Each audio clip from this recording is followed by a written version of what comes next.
Hi, I'm Randy Wooden, and welcome to another in our Edge Library series.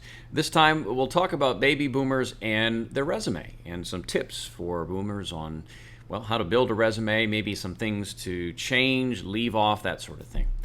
I run into this a lot. A lot of my clients are facing some age issues and the gee whiz, you're overqualified and how to fight through that. So let's cover a few areas that may help, again, may help to give you an edge to hopefully, if all they see is the resume, to hopefully not get you screened out simply because of things they see on here that may kind of turn people away. So let's look at this. So number one, cell phones. Oddly enough, you think back years ago, cell phones, very few people had them.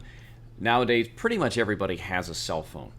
And if you stop and think about it, you baby boomers that are watching this, think about your kids. How many of your kids actually have a landline? Stop and think about that. Very rare. Seems like anymore. Most younger people have cell phones. So I encourage you to put your cell phone on the resume. Do not put your landline. That's one thing. And also, by putting a cell phone on there, it gives you total control over the message.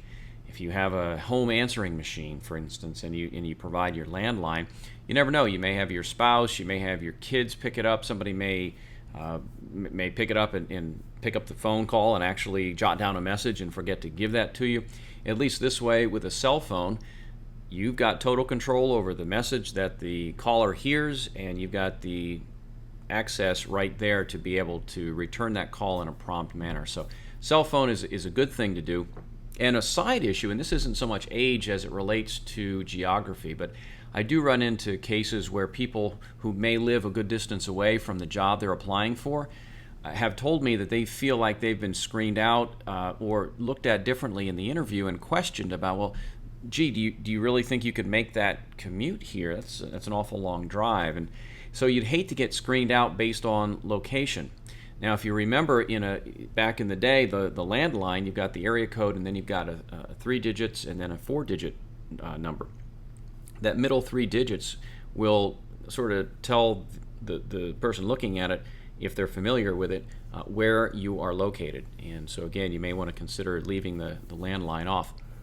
Something else to keep in mind too is to include your LinkedIn personal profile page, that URL. You might want to put that on your resume. It shows that you're, I hate to use the word tech savvy because that's really not the case, but at least it shows you've embraced technology. LinkedIn has grown to be one of I call it Facebook for business people. It's out there. It's something, if you're not on it, you need to be on it. We have many other times we talk about LinkedIn and how to utilize it effectively in other parts of our website, so you can check that out. Some other things to keep in mind as it relates to age, baby boomers, and dealing with, how to hopefully get not screened out. Here's a couple things. One is consider dumbing down your resume. Sounds bad, doesn't it? I've had people leave off master's degrees. If the job doesn't require a master's degree, and if it says degree preferred, then that raises some red flags in terms of compensation, of course. But if it says degree preferred, and you have a master's degree and put that on there, chances are you're not going to get looked at for the most part. I'd also consider, when I say dumbing it down, maybe going with some different titles. Perhaps if I'm the president of my company, on paper that looks great, I guess. But if I'm applying for a job as a manager or a general manager somewhere, and I put president on my resume, that's not good because the titles don't match. So consider looking at dropping some of the education, drop some of the years where you've worked. I'd go back and maybe 15 years, give or take a few at most. I don't think I'd go back much beyond that. So keep that in mind. And also, as I think most people know by now, try to leave those dates of your education off the resume. It's become more of a accepted custom to do that. Perhaps it wasn't that way 20 years ago, but now pretty much it is. So those are some things I think that you can do with your resume. You can dumb it down a little bit in terms of your job titles. You can shave off some past years early on in the career.